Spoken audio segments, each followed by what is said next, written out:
Here's something that sounds insane. Belief in luck isn't a sign that ancient humans were stupid. It's a sign they were doing something extraordinarily smart.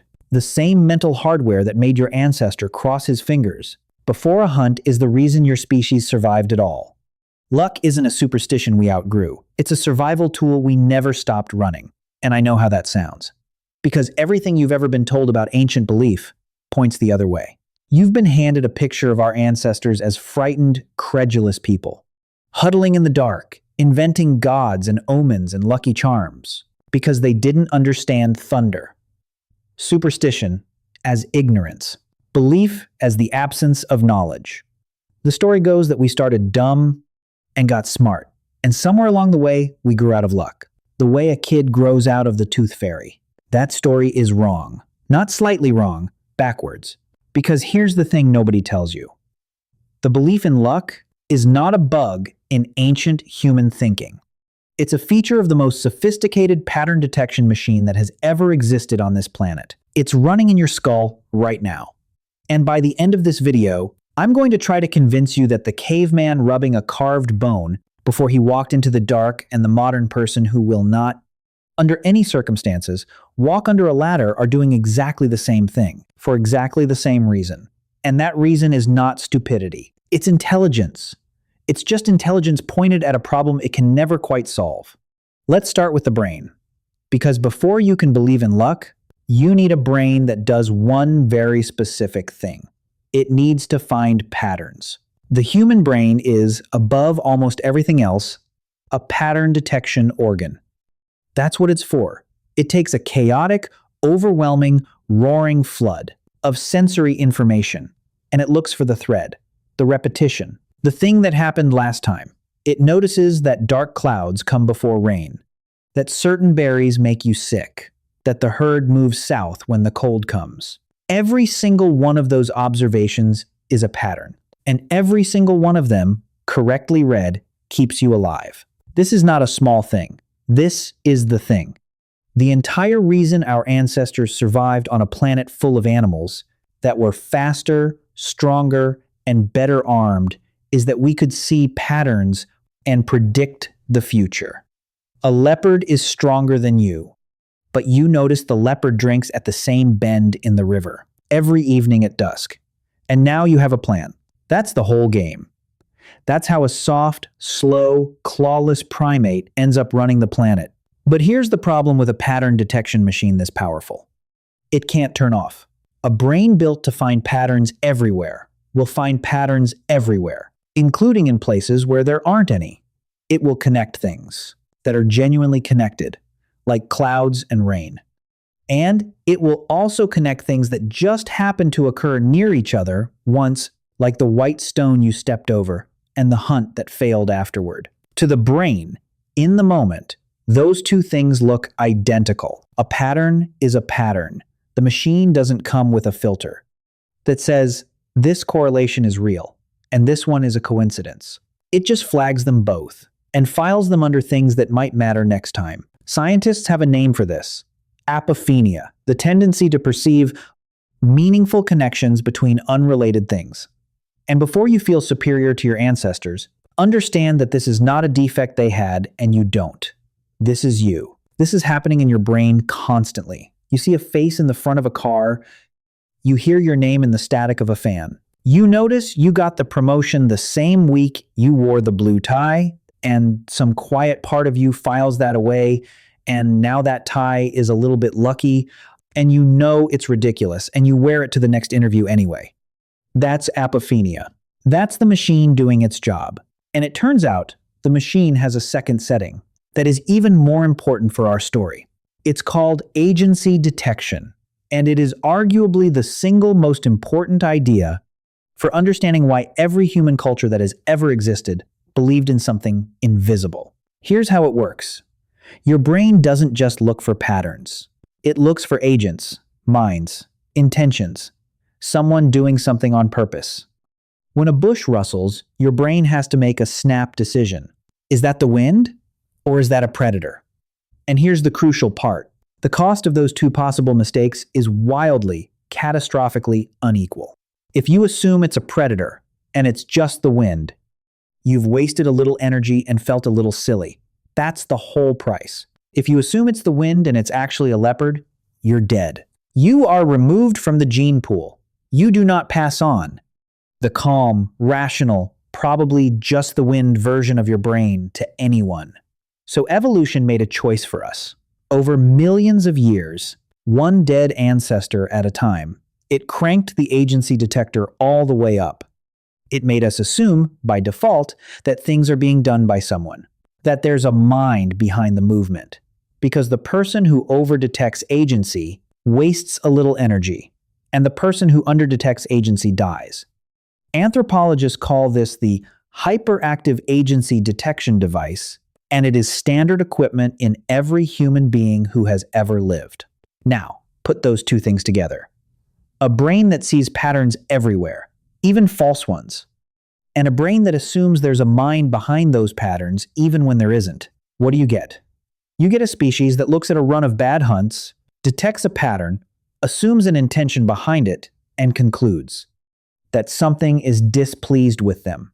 You get a species that looks at a run of good fortune and concludes that something is on their side. You get a species that, the moment it became fully human, was already primed, wired, preloaded from the factory to believe that unseen forces were shaping their fate. You get luck, not as a mistake, as the inevitable output of the most successful survival brain in the history of life on Earth. So let's talk about what the archaeology actually shows, because this is where it gets remarkable. If belief in unseen forces is this deep, this old, this baked into the hardware, we should expect to find evidence of it long before writing, long before cities, long before anything we'd normally call religion. And we do. Let's talk about burial. Somewhere around 100,000 years ago, and arguably much earlier, humans and our close relatives started doing something no animal had ever done. They started burying their dead on purpose. And not just disposing of a body, arranging it, positioning it, and crucially, placing objects with it.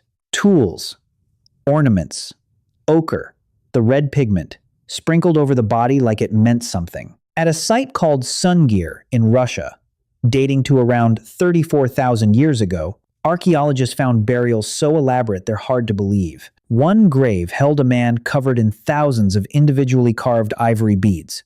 Two children buried head to head, adorned with beads that would have taken thousands of hours to make, alongside spears crafted from straightened mammoth tusks, a feat we still don't fully understand how they managed. Think about what that means. You do not spend thousands of hours making beads to bury in the ground with a dead child unless you believe, on some level, that it matters. That the child goes somewhere, that the objects go with them, that there is a somewhere for them to go. That is a bet placed against the invisible. It is the same instinct that makes a modern person talk to a loved one at a graveside. The belief, or the hope, or the desperate cognitive insistence that the story doesn't just stop, that something unseen continues, and that our actions can reach it. Now, does that prove they believed in luck specifically? No. We have to be careful here, because ancient people arranged their dead with grave goods. And ancient people had a concept of luck. The way we mean it are very different claims. But it proves the underlying machinery was fully online. The agency detector, the pattern finder, the willingness to act on the belief that invisible forces respond to what we do. That's the raw material. Luck is just one of the shapes it takes. Let's go further. Let's talk about the objects themselves. Across the entire prehistoric world, in wildly separated cultures that never met and never could have shared ideas, we find the same category of thing. Small, portable, carefully made objects that had no practical function whatsoever. Carved figurines, perforated shells worn as pendants long before anyone needed decoration. Animal teeth drilled through and strung on cord.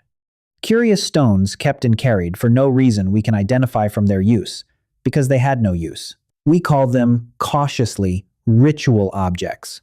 But strip away the academic caution and look at what they almost certainly were.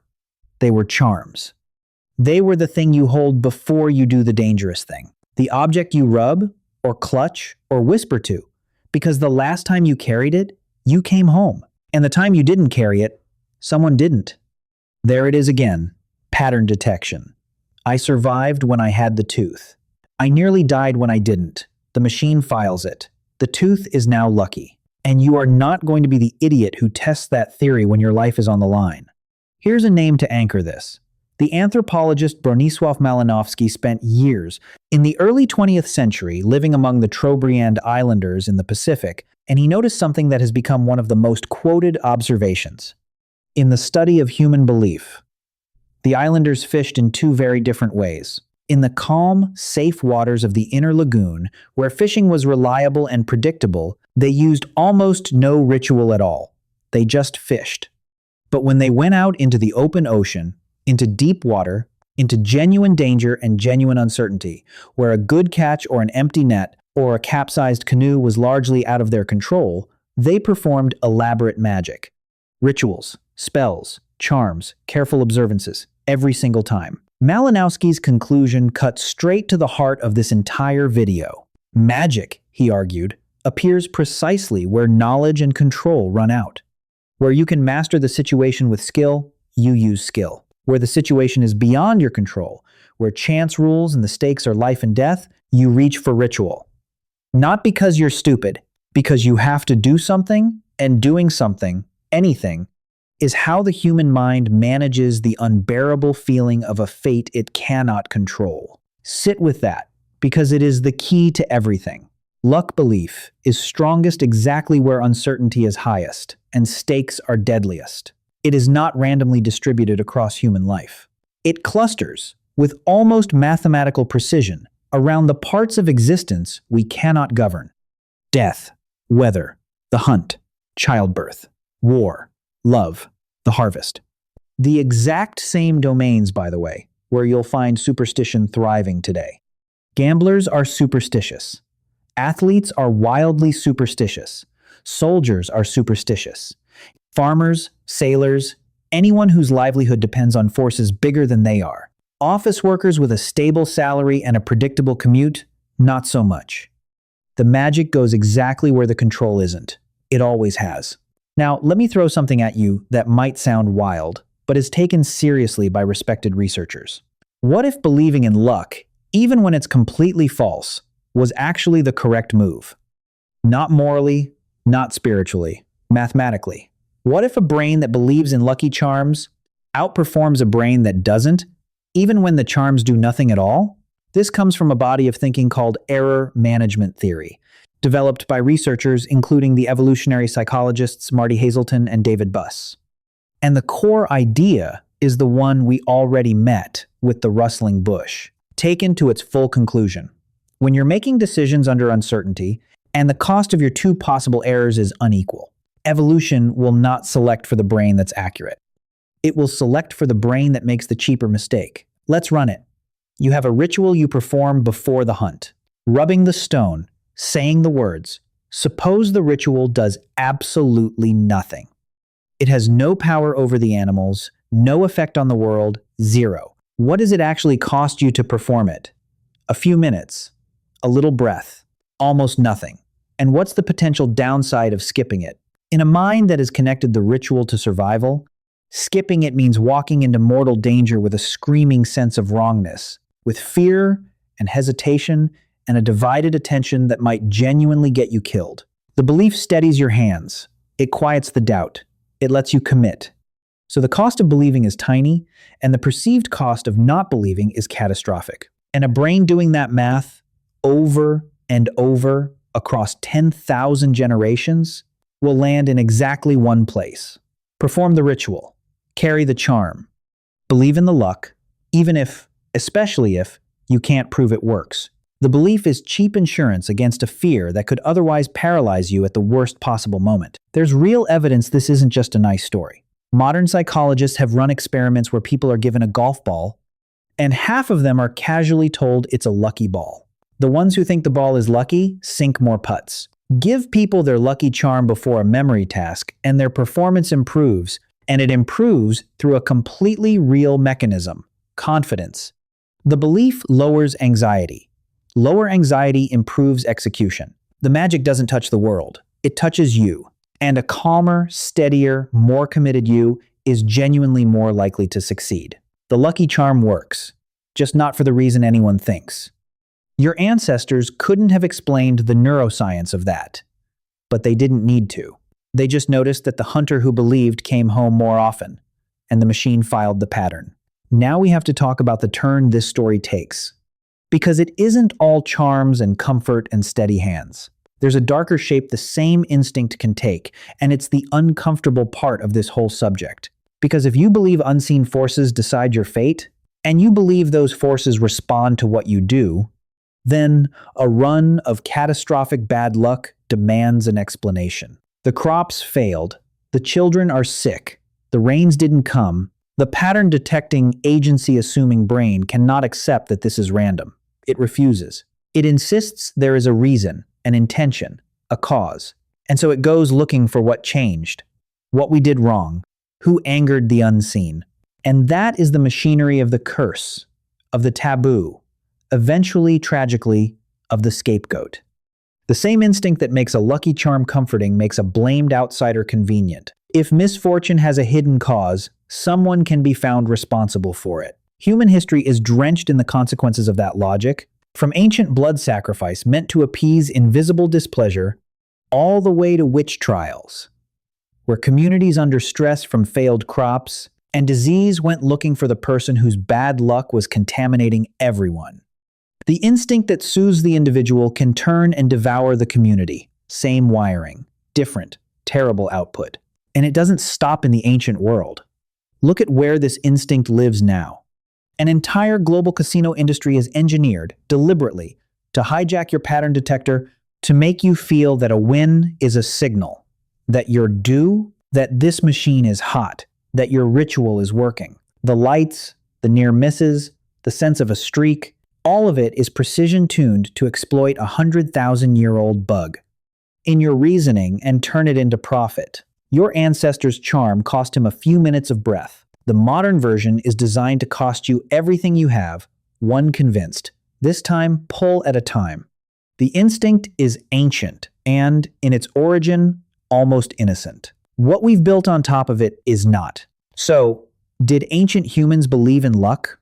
The honest answer is that the question is harder than it looks, and we have to respect that. We can't crawl inside a 30,000-year-old mind and ask it whether it had a word for luck, or a concept of chance, or a fully formed idea of fortune the way you carry one. Belief doesn't fossilize. We can't dig it up. Some of what we're describing they might have experienced as gods, or spirits, or ancestors, or the mood of the land itself, in ways that don't map cleanly onto our tidy modern word luck at all. But here's what we can say, and say with real confidence. The machinery was there, fully built, fully running. The pattern detector that finds meaning in coincidence. The agency detector that puts a mind behind the pattern. The deep, evolved, unshakable drive to act on the belief that unseen forces shape our fate and can be influenced by what we do. That was online before writing, before farming, before cities, before every religion you've ever heard the name of. It is, in all likelihood, as old as the fully human mind itself. They didn't invent luck. They inherited the same machine you have. And they ran it in a world that was far more dangerous, far more uncertain, and far more out of their control than yours. Of course they reached for the charm. Of course they buried the beads. Of course they whispered to the carved bone before they walked into the dark. They were doing the most human thing there is. They were standing in front of a universe that would not tell them what happens next, and refusing to face it empty-handed. And you do it too. That's the part that should stay with you. You know the lottery ticket won't win. You buy the specific numbers anyway. You know the shirt didn't win the game. You wear it to the next one. You know intellectually that the universe is not keeping score of your ladders and mirrors and spilled salt. And some older, deeper part of you, the part that kept your ancestors alive, quietly overrules you, and you knock on wood before you can even think about why. That reflex is not a leftover. It's not a scrap of superstition you forgot to delete. It's 100,000 years old, and it's load-bearing, and it's still doing its job, steadying you against a future you cannot see and cannot control, exactly as it steadied the hunter at the mouth of the cave. The charm changed. The bone became a rabbit's foot, became a lottery number, became a lucky pair of socks. But the hand that reaches for it is the same hand. The mind behind it is the same mind. And the thing it's reaching for, across all that time, is the same thing it was always reaching for.